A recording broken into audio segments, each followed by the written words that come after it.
अस्सलाम वालेकुम नाज़रीन, कल्याण न्यूज़ में मां आहियां गुलाम मुस्तफ़ा सोलंकी।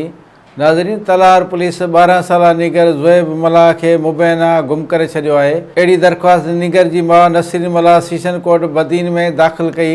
सेशन जज बदीन निगर खे बाज़ियाब कराइण लाइ सिविल जज बदीन खे हुकुम कयो, जंहिं तलार थाणे ते छापो हणी निगर जी बाज़ियाबी लाइ सर्च कयो, पर निगर हथ अची न सघियो।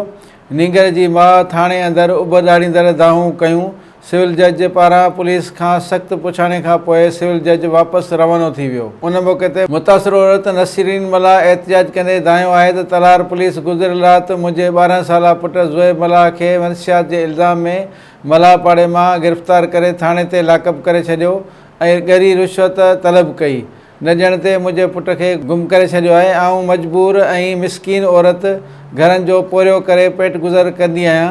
आऊं मजबूर थी कोर्ट सगोरी में मुंहिंजे पुट जी बाज़ियाबी लाइ दरख़्वास्त ॾिनी आहे, जंहिं बैदि जज थाणे ते छापो हयो, पर मुंहिंजे पुट खे थाणे मां गुम करे ॿिए नामालूम हंधि मुंतक़िल करे छॾियो आहे। हिन चीफ जज Sindh high court Karachi session जज बदीन IG सिंध खां पुट ज़ुएब मल्लाह जी बाज़ियाबी लाइ अपील कई आहे।